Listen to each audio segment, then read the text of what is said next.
오늘 해결한 곧 교정이다라는 제목으로 말씀을 준비했습니다. 한 30여 년 전이죠. 존 F 케네디 공항에서 대한항공 007편이 이륙을 했습니다. 목적지는 김포국제공항이었습니다. 앵커러지를 통과해서 날아가던 비행기가 김포공항을 향해서 날아가야 되는데 소련 영공으로 들어갔습니다. 소련 전투기가 결국은 그 대한항공 007편을 격추를 시켜서 269명이라고 하는 많은 사람의 생명을 잃는 그런 사고가 있었던 적이 있었습니다. 1983년도 9월 1일 일이었죠. 그러면 왜 비행기가 김포공항으로 날아가야 될 비행기가 소련으로 들어갔느냐? 그 비행기 안에 항법 장치가 3대가 있었는데 한 대가 고장을 일으켰습니다. 그래서 거기에는 기장도 있고 부기장도 있었지만은 그 비행기가 항로를 이탈한 것을 알지를 못했습니다. 결국엔 항로를 이탈한 그 비행기가 소련 영공으로 들어갔고, 굉장히 당시에는 미국과 소련이 정보 전쟁의 그러한 예민한 시기였다 보니까 그 극동 소련군이 있는 바로 그 영공을 지나가는 비행기였다 보니까 결국은 격추를 당하고 많은 사람의 생명을 잃는 그런 불행한 일이 있었습니다. 그 사건이 있고 난 후에 미국 대통령 레이건이 이제 당시 군대에서만 사용하던 GPS라고 하는, 오늘 우리에서는 내비게이션을 모든 민간인들도 사용할 수 있도록 개방을 했습니다. 이제 우리는 그 혜택으로 인해서 어디를 가든지 바른 길을 갈 수 있는 그러한 편리함을 누리고 있게 되어졌습니다. 우리의 삶에도 바른 길이 있고 가야 될 길이 있습니다. 그런데 우리가 완전하지 못하다 보면은 결국 우리가 가야 될 바른 길에서 항로를 이탈할 때가 있습니다. 그때 우리는 어디에서 이탈한 것을 알고 바른 길을 찾아간다라고 하면은 우리의 삶은 행복하고 평안할 수 있지만은 그 이탈한 길에서 돌아서지 않는다라고 하면, 다시 말하면 교정하지 않는다라고 하면은 우리는 오늘 성경에 말씀한 것과 같이 망하는, 불행하게 되는 그러한 자리에 이를 수도 있다라는 것입니다.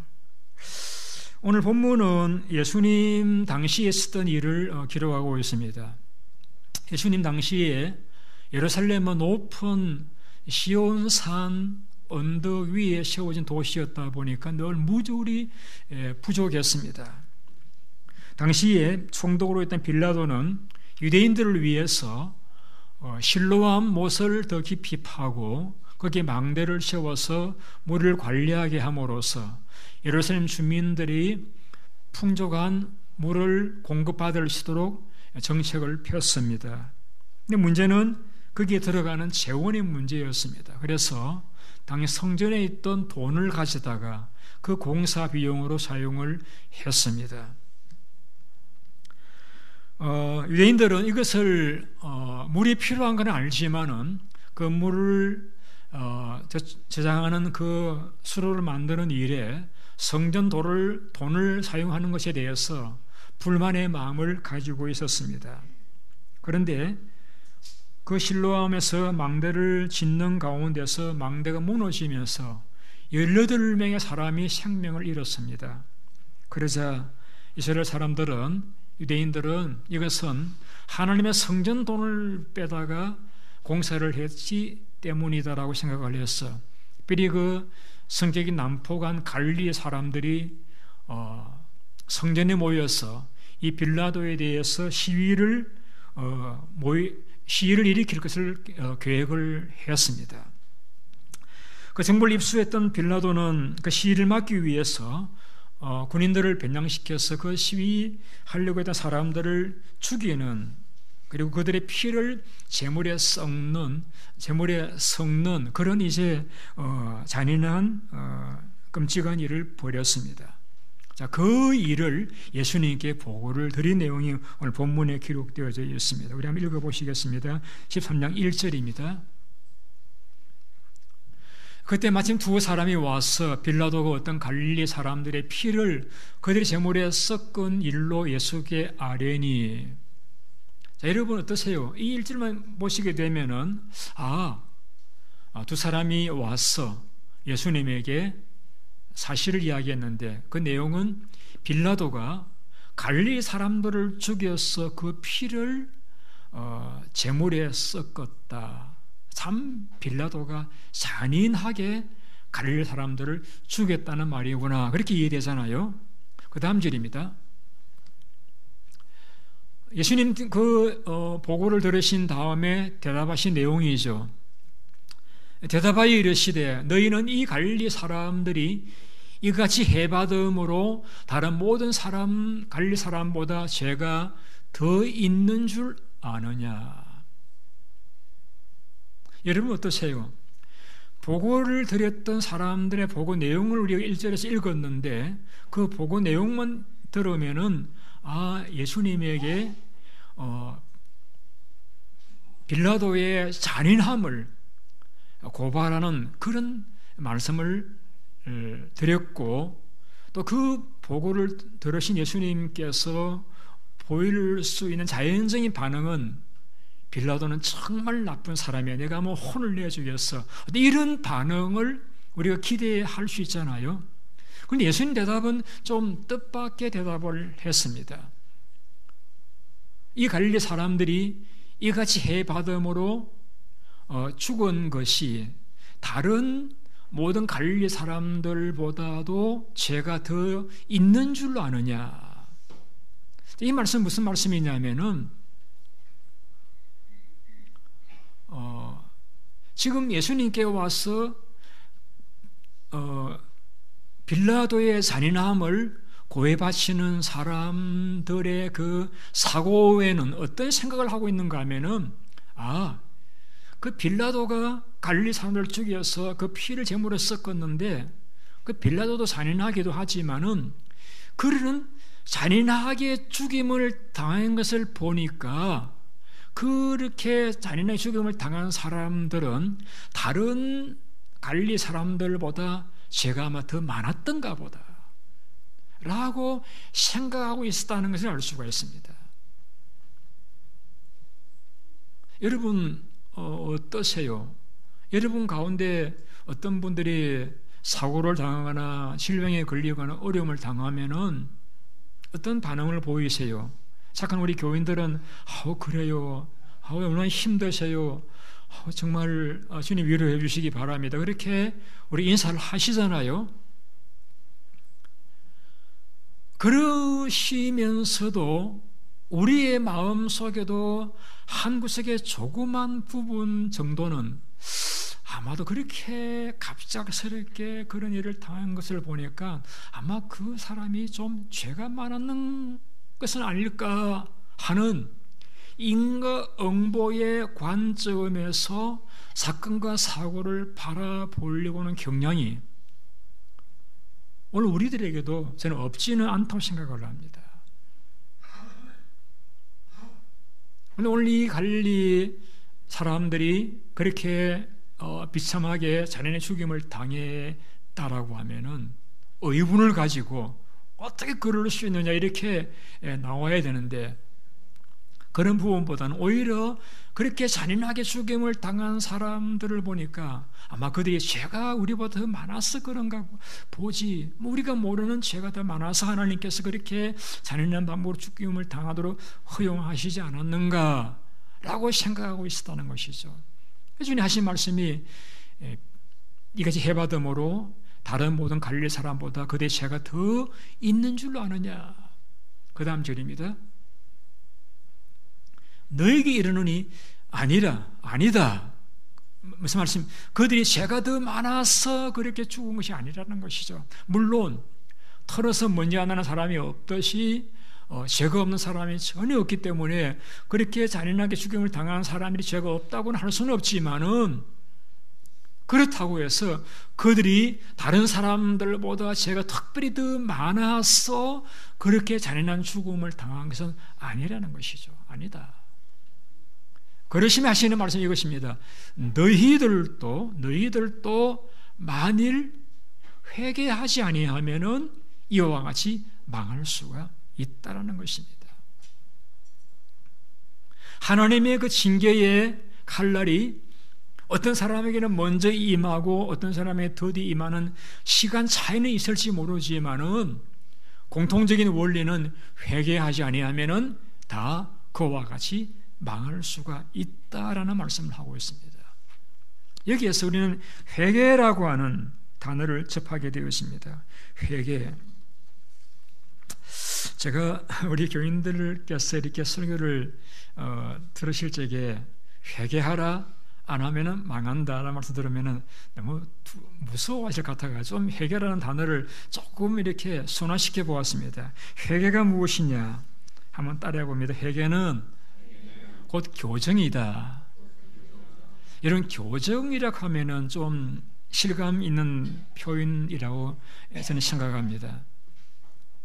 우리가 많이 쓰는 단어로는 치아 교정. 제가 때때로 우리 교인들을 한번 보면은 이빨이 자유롭게 나신 분들이 있습니다. 그래서 참 개성 있게 이빨이 나온 분들, 그 어릴 적에 치아 교정을 못 받아서 그런 거 뭐 어떻게 하겠어요.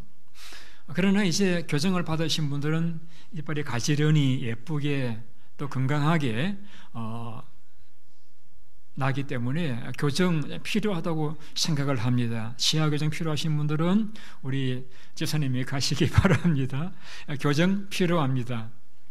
그런데 제가 지금도 잘 못합니다만은 그 영어 발음 가운데서 우리나라 사람들이 못하는 F라든지 P라든지 이런 발음들 혹은 또 B라든지 V라든지 이런 발음들 잘 못하잖아요. 그래서 발음 교정 또 필요해요. 그런데 제가 한국에 가서 형님을 만났는데 형님 어디 가세요? 했더니 지금 체형 교정 받으러 간다 그래요. 제가 볼 적에는 형님이 반듯하고 멀쩡해요. 허리가 굽으신 것도 아니고 몸도 탄탄하고 건강하신데 그런데 허리가 아프신 거예요. 저보다 허리가 더 두 배나 굵은데 허리가 아파서 꼼짝없이 한 달이나 누워 계셨어요. 고통스럽게요. 그런데 그 허리를 치료하는 의사가 원인이 체형에 문제가 있다라고 해서 체형을 교정을 받으러 간다는 겁니다. 어떻게 하는지는 제가 가보지 않아서 모르겠습니다만은 한 번으로 해결되는 것이 아니라 꾸준히 계속해서 체형 교정을 받으니까 이상하게 아픈 허리의 통증이 사라지고 지금 건강하게 활동하고 잘 계십니다. 그래서 그때 알았습니다. 체형도 교정을 받아야 되구나. 저도 서울에 가서 엑셀 찍어보니까 저도 몰랐는데 이 허리가 굽어 있고 뼈가 이렇게 굽어 있는 것을 발견을 했습니다.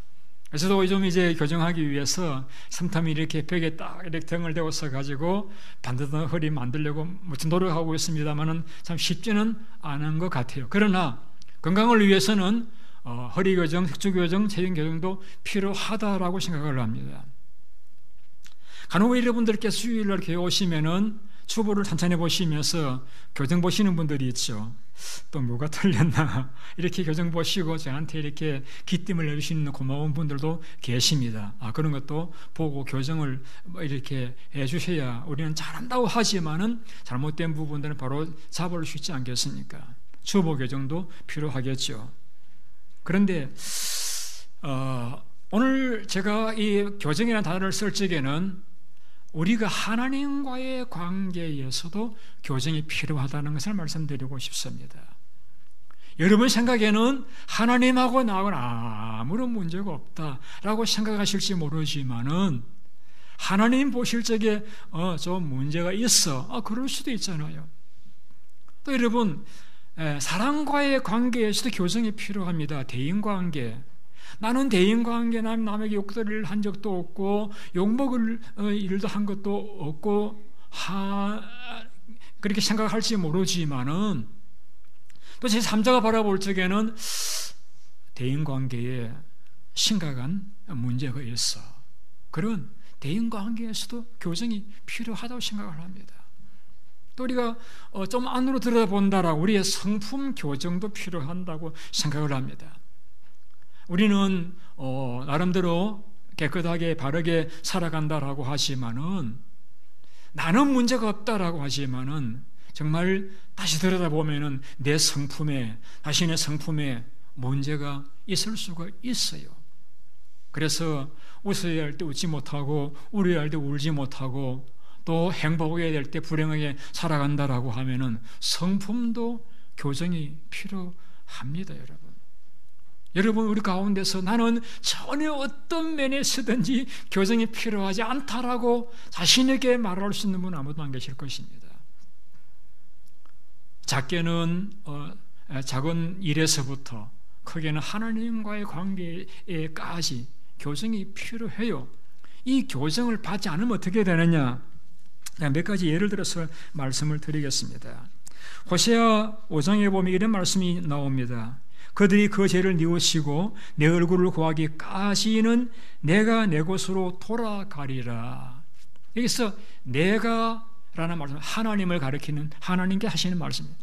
그들이 그 죄를 뉘우치고 내 얼굴을 구하기까지는 내가 내 곳으로 돌아가리라. 자, 하나님께서 이스라엘 백성과 함께 하시지 않으시겠다는 말씀입니다. 하나님의 얼굴을 구하지 않는, 하나님과의 관계가 지금 잘못되어져 있는, 교정이 필요한 상태인데 교정하지 않는 그런 상태에 있는 동안에는 내가 이스라엘 백성들과 함께 할 수가 없다라는 것이죠. 하나님이 이스라엘 백성들을 사랑하십니다. 그러나 하나님의 죄와 함께 거할 수는 없으시기 때문에 회개하지 않는 이스라엘 백성들과 함께 하시지 않으시겠다고 내가 내 것으로 돌아가리라 라고 말씀을 하신 것입니다. 그래서 우리가 잘못되어져 있으면 하나님 관계가 교정이 필요한 상태인지 아닌지 어떻게 아느냐? 하나님으로부터 거절감을 느낍니다. 여러분, 우리가 살아가면서 수많은 사람들이 나에 대해서 배척하고 왕따하고 따돌린다 할지라도 하나님께서만은 나를 받아주신다, 나와 함께 하신다라고 느끼면은 그 모든 배척과 또 외면을 극복하고 살아갈 수 있습니다. 그런데 하나님께서 나를 받아들여 주시지 않으신다라는 느낌이 들면은요, 그때는 해결의 방법이 없습니다. 캄캄합니다.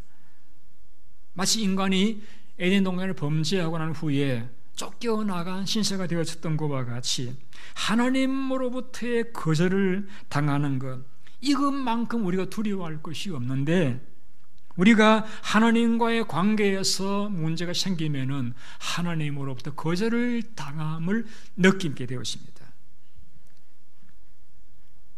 여러분, 하나님으로부터 소외당하는, 하나님으로부터 환영받지 못하는, 하나님으로부터 배척당하는 그러한 느낌이 왔다라고 할 적에 재물이 있은들, 건강한들, 내 주변에 많은 사람들이 있다고 할지라도 어떻게 그 삶이 편안하며 행복할 수가 있겠습니까?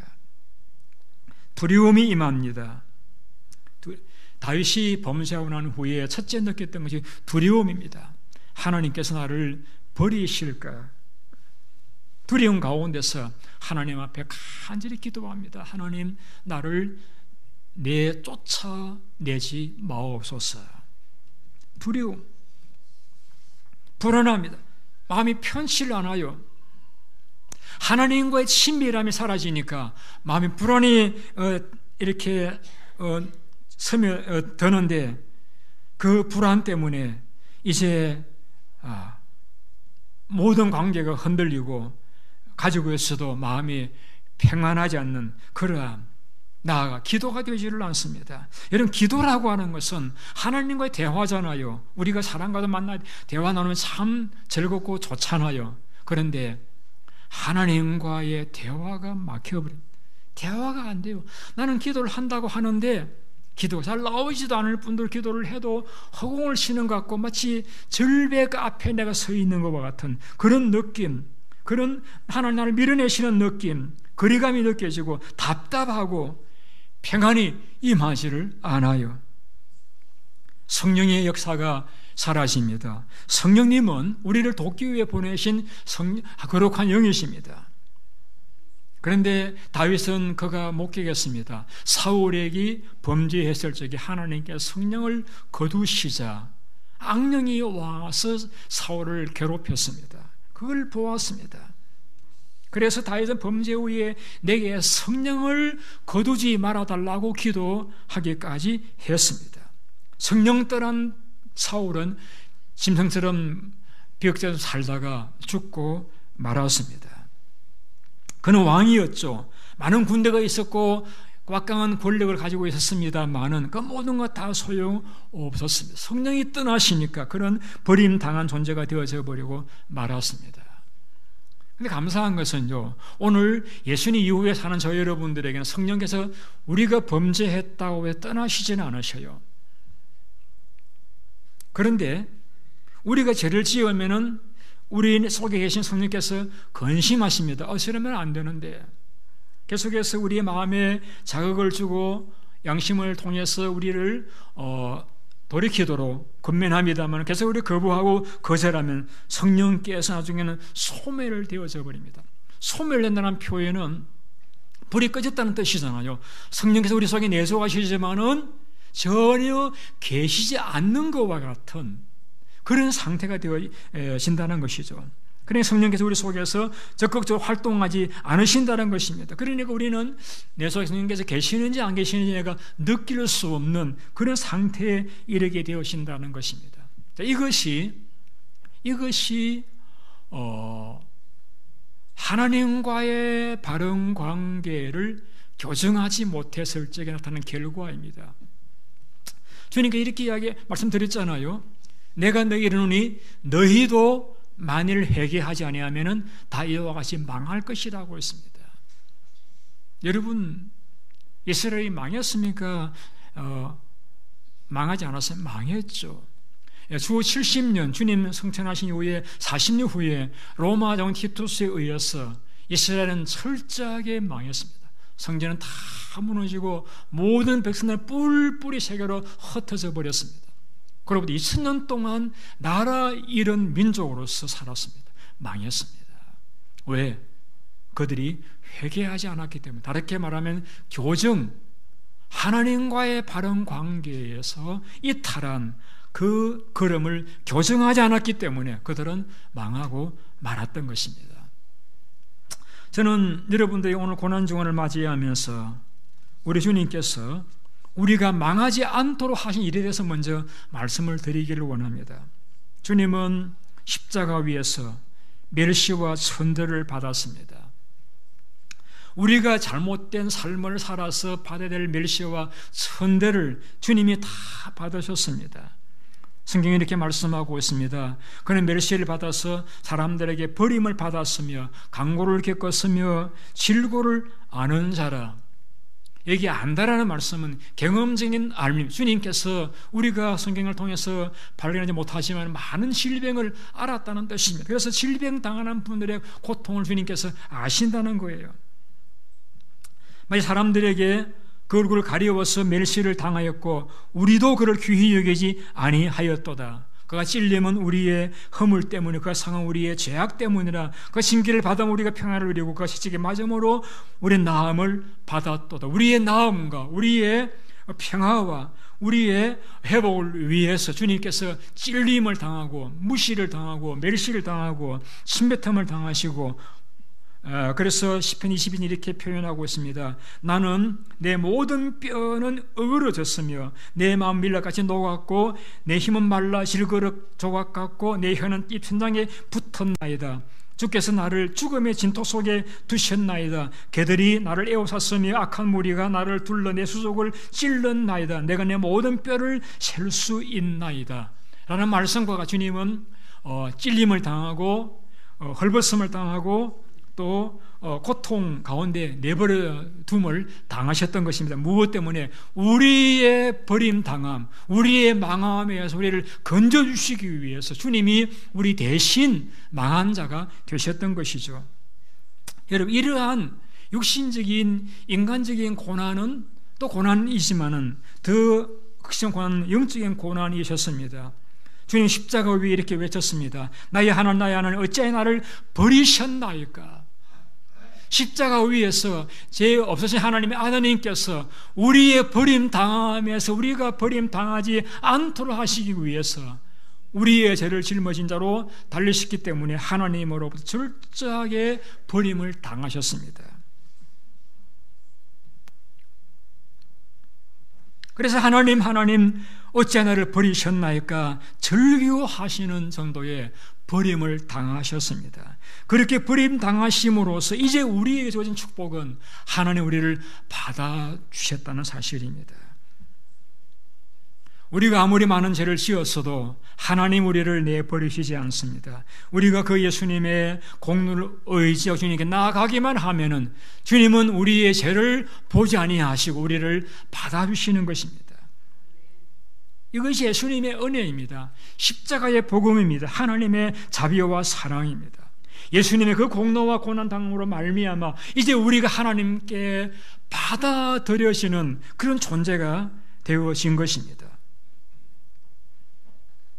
과거에 우리는 하나님을 쫓겨난 그러한 백성들이었습니다마는 십자가의 사건을 통해서 우리는 하나님께로부터 받아들여지는 그런 축복된 존재가 되어졌다는 사실, 이것이 복음입니다.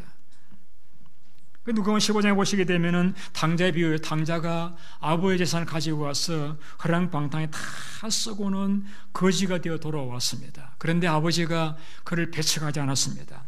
마루에 기다리다가 그 아들이 멀리 오는 거 보고 달려가서 안고 입을 맞추고 목욕을 시키고 새 옷을 입히고 가락지를 끼우고 새 신발 신고 송아지를 잡아 잔치를 벌렸습니다.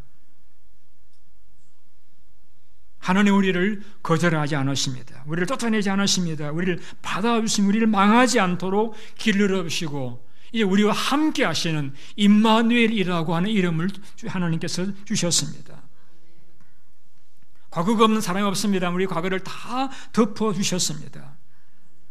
그런데 여러분, 예수님 오셔서 하나님과 우리의 사이 가로막힌 이 담을 없애고 우리가 하나님께 나아갈 수 있는 길을 만들어 주셨습니다마는 이제 하나님 주님이 만들어 놓은 그 길을 정작 우리가 걸어가야 될 것은 우리의 역할입니다.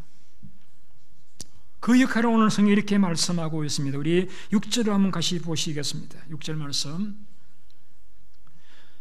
이에 비유로 말씀하시되 한 사람이 포도원에 무화과나무를 심은 것이 있더니 와서 그 열매를 구하였으나 얻지 못한지라. 자, 포도원에는 포도나무를 심는데 주인이 무화과나무를 심었습니다. 아마 무화과를 좋아하는 주인이었던가 봅니다. 그런데 3년이나 와 보았지만 그 무화과나무에서 열매를 구하지를 못했습니다. 7절을요. 포도원 시기에게 이르되 내가 3년을 와서 무화과나무의 열매를 구하지 얻지 못하였으니 찍어버리라. 어찌 땅만 버리게 하겠느냐. 찍어버리라. 자, 포도원에 무화과를 심었다. 특별한 케이스입니다. 포도원에는 땅이 잘 개간된 좋은 햇빛이 드는 그런 땅인데 특별히 무화과를 심었다라고 하는 것은 특별히 무화과를 열매를 기대하고 심었다는 것을 말씀하는 것이죠. 그런데 3년을 왔지만은 그 무화과 잎만 무성하고 열매가 없는 거예요. 그러니까 차라리 다시 그 뽑고 포도를 심어야 되겠다. 무화과 찍어버리라. 그렇게 지시를 한 것입니다. 8절입니다. 대답하여 이르되 주인이여 금년에도 그대로 두소서. 내가 두루 파고 거름을 주리니 9절요. 이후에 만일 열매가 열면 좋거니와 그렇지 않으면은 찍어버리소서 하였다 하시니라. 여기서 포도원 지기는 예수님을 상징합니다. 예수님께서 아버지 하나님께 요청드립니다. 내가 다시 땅을 깊이 파고 거름을 주어서 이 나무를 가꾸어 보겠습니다. 그래도 또다시 열매가 없으면 그때 찍어버리십시오. 이것이 포도원 지기의 마음입니다. 아니, 더 나아가서 그 포도원이 무화과를 심은 주인의 마음은 한 가지입니다. 열매입니다. 여러분, 주님이 우리와 하나님 사이 가로막혔던 그 죄의 담을 자신의 희생과 고통으로 십자가로서 제거해버리신 주님께서 우리에게 기대하는 한 가지 있다라고 하면은 이제 우리에게 열매가 맺히는 것입니다. 그럼 그 열매가 무엇이냐? 그 열매는 교정입니다. 성경에 보시게 되면은 사랑의 열매, 희락, 기쁨, 또 양선, 온유, 충성, 오래 참음, 자비의 열매, 의의 열매, 회개의 열매. 하나님 우리 열매를 원하시는데 이 성경에서 말씀하고 열매라고 하는 것은 교정입니다. 다르게 표현하면 변화입니다. 변화. 우리의 가치관의 변화, 우리의 생각의 변화, 우리의 인격의 변화, 대인관계의 변화, 나아가서 하나님과의 관계의 변화, 우리 가지고 있는 모든 물질과의 관계의 변화를 원하시는 것이 열매입니다.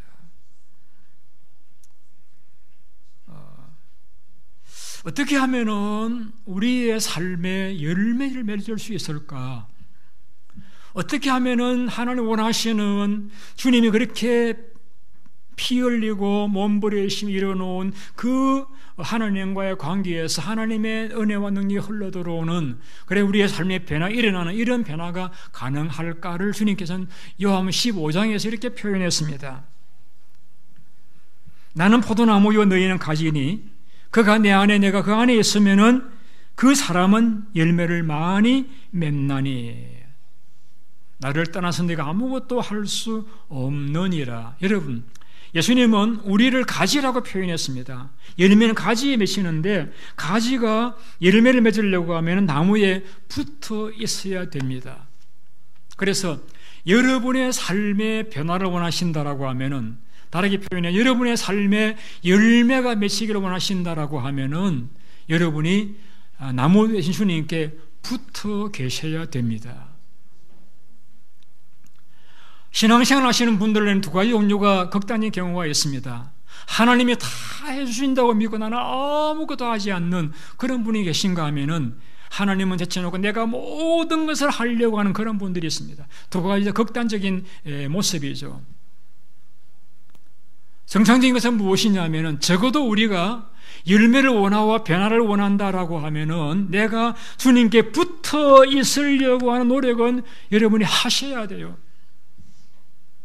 아무리 내가 능력이 많고 경험이 많고 지식이 많다 할지라도 우리는 가지예요. 주님께 떨어지면은 그때부터 말라버리고 많은 열매를 기대할 수가 없는 거예요. 그런데 주님과 떨어져 있으면서 열매를 아무리 맺으려고 해도 우리에게는 그런 능력이 없어요. 그래서 우리는 주님께 붙어 있으려고 하는 노력은 하셔야 됩니다. 그러면 이 붙어 있으려고 노력은 무엇이냐? 첫째 기도입니다, 여러분. 기도는 하나님과 우리의 삶을 연결해준 통로입니다. 기도를 할 때에 이상한 것은요, 눈을 떴을 때 안 보이던 나의 모습들이 눈을 감으면 보이기 시작합니다. 눈을 뜨고 아무리 생활 굴려도 모르던 나의 삶의 해결의 길이 눈을 감고 기도하다 보면 해결의 길이 보여요. 내가 어디에 서 있는지, 어디를 가고 있는지, 뭘 잘못했는지, 어디에서 탈선했는지, 어디에서 항로를 이탈했는지 눈을 감고 기도하면은 하나님이 눈을 밝혀주셔서 그것이 보인다는 거예요. 오늘 여러분의 고민이 무엇입니까? 알아요. 내가 어디에서 탈선했는지, 뭘 교정해야 되는지를 아셔요. 그런데 이것이 내 힘으로 안 되는 것 때문에 괴로워하시잖아요. 그래서 여러분 엎드리셔야 돼요. 엎드리시면은 하나님의 능력이 흘러 들어와서 내 힘으로 안 되던 것이 돼요. 통제가 돼요. 바꾸어지고 할 수가 있게 되어져요. 핸들링이 돼요, 여러분. 걸어갈 수 있게 돼요. 눈이 밝아져요. 죄를 이길 수 있는 힘이 생겨요. 그래서 우리는 이 붙어있는 노력, 그래서 성경이 이렇게 말씀하고 있습니다. 쉬지 말고 기도하라. 왜? 하나님의 은혜가 능력이 임하여야만이 내가 나아갈 수 있고 내가 바른 길을 걸어갈 수 있고 내가 하나님이 예비하신 그 복된 길을 걸어갈 수 있기 때문에 우리에게 환난 날에 나를 부르라. 고난당하는 자에서는 교회 장로들을 청할 것이요 장로들은 기름을 바르며 위하여서 기도할지니라고 말씀을 하고 있는 것입니다. 여러분, 오늘날 우리의 나침반은 무엇입니까? 우리가 어디에서 탈선했는지 무엇이 문제인지를 가르치는 나침반은 하나님의 말씀입니다. 성경에 이렇게 기도하고 있습니다. 모든 성경 하나님 감동으로 된 것으로 교훈과 책망과 또 한 가지 뭐가 있죠? 바르게 함과 바르게 함과. 바르게 함이 교정이잖아요. 우리의 삶이 어디에서 지금 탈선했는지, 뭐가 문이, 대인 관계, 하나님 관계에서, 대물 관계에서, 동과의 관계에서, 사랑 관계에서 무엇이 문제인 탈선했는지 난 모르는데 성경을 펴면은 어디에서 문제가 생겼는지 가르쳐 주셔요. 제가 집에서 우리 아이들을 지도를 합니다. 이렇게 살아라, 저렇게 하지, 이걸 하지 마라 교정을 하니까 때로 이런 말을 해요. 할아버지는 옛날 시대 사람이라고 그래요. 꼰대라는 이야기, 꼰대. 여러분, 그러면 하나님이 꼰대이십니까? 하나님 말씀이 옛날 이스라엘 전에나 적용되었던 그런 말씀이고 오늘 우리의 삶을 바로 잡는 데는 소용이 없는 그런 시대에 뒤떨어진 말씀들이니까 여러분, 아니잖아요. 여러분, 어떤 책이 나왔어도 성경만큼 우리를 바르게 교훈하고 책망하고 우리를 바르게 잡아주는 말씀이 또 있나요? 없잖아요. 아니, 하나님의 말씀대로 살고자 하는 것을 왜 옛날 사람이라고 이렇게 폄하해 버립니까, 여러분? 제 개인적인 입장에 보면 옛날 사람은 맞죠. 그러나 성경 말씀은 옛날 말씀이 아니잖아요. 살아계신 하나님의 음성이며 말씀이잖아요. 교훈과 책망과 바르게 함에 이 성경의 기능이 펑션이 제대로 적용되어지려고 하면은 여러분의 성경을 읽으셔야 돼요. 제가 우리 목자들에게 목자로 서약하면서 요구한 것이 하루에 석 장씩은 읽으셔야 됩니다. 성경을 그렇게 요구했습니다. 성경 읽으셔야 돼요. 성경을 읽으시면은 내 잘못이 내가 어디에서 이탈했는지 그것이 거기에서 적나라하게 보여집니다.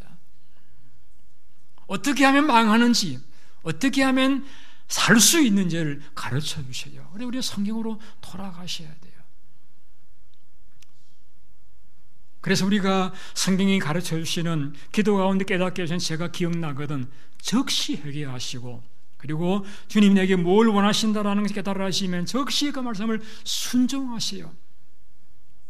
이 교정을 늦게 하면 늦게 할수록 우리는 더 멸망의 자리에 오래 머무를 수밖에 없고 잘못된 길을 걸어갈 수밖에 없는 거예요.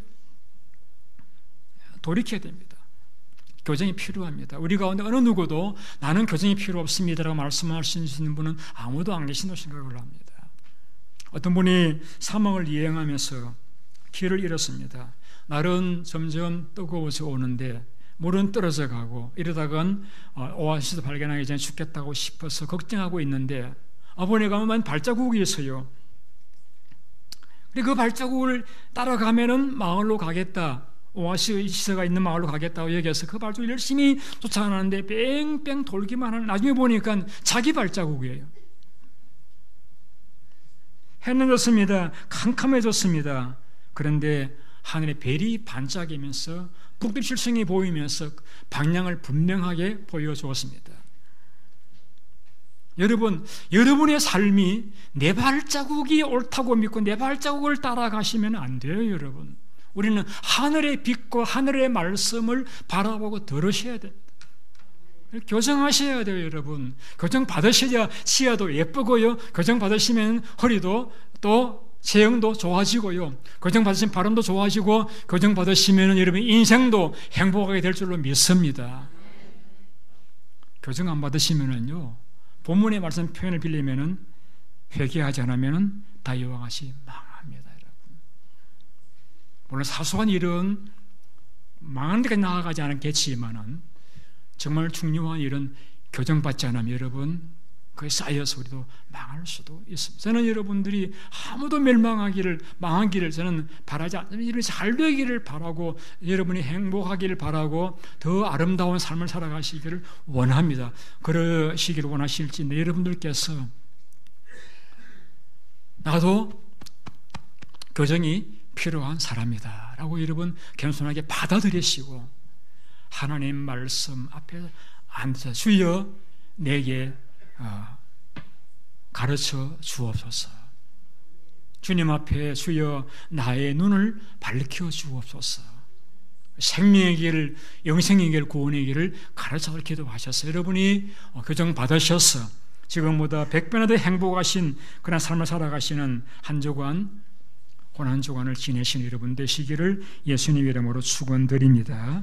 기도하겠습니다. 자비로우신 아버지 하나님,